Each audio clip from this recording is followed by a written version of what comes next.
Awe visita na base de Marina Real em diferentes contextos, em verdade. Uno está que diz aqui nós lo dona certificado na graduado na social formas traject.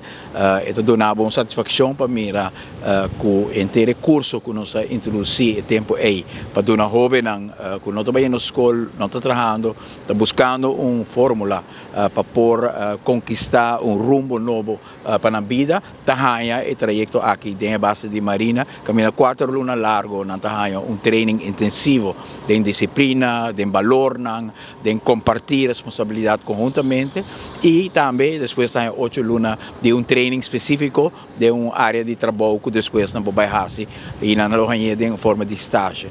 Nós estamos contentos com o projeto aqui que nós iniciamos na 2018 a continuar. Nós sabemos que tem outro projeto que nós iniciamos que lamentavelmente a governação anterior não a continuar com ele, mas no caso aqui ela agora continuar e me quero agradecer também ao ministro Guilherme Cruz tempo que segura a mira valor do projeto aqui e a seguir com ele. Pero, no mesmo momento, nós largamos uma estrutura atrás, encabeçada por Jesse Ras, junto com Marina, que assegurar que o projeto a continuar. E a o produto de trabalho grande que eu assim, tem base aqui, junto com o Social Warming Institute que nós criamos, está criando todo dia pessoas que pensam que portar não tem uma seguinte oportunidade de vida, que está ganhando uma oportunidade nova de vida. Nós estamos contentes que sei, cada vez que me importa compartilhar esse certificado aqui que nós fazemos AWE, então damos satisfação de visão que nós temos tempo aí, de colaboração com a Holanda e AWE atrove nós é um momento de coronação bonita assim. E hoje em dia tem muita hambre e muita mulher. Correcto.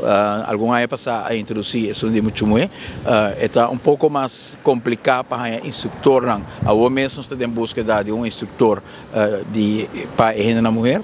Como está uma gente mulher e tem vezes é um pouco mais difícil. Nós estamos bezig também em corpo policial, se nós por um instrutor para a afdeling de gente mulher. Agora é jovem que está certificado está muito hambre e para nós parte de gente mulher também é importante.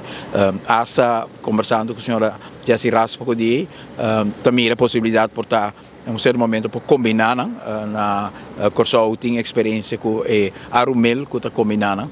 Por certo, amanhã também eider grupo grande de Arumelos na novo para o qual trata carreira dentro da base Marina mesmo. E spitawe parte de visita aqui está também que promete nos participar na uitreiking de certificado na aspecteersen. Nós temos briefing também de comandante arriba a situação do mundo no momento aqui. Nós turcos a seguir notícia internacional também que tem diferente inquietude rond o mundo e Aruba como isso chiquito sempre está bom informado também para nós tomar precaução na hora que é necessário.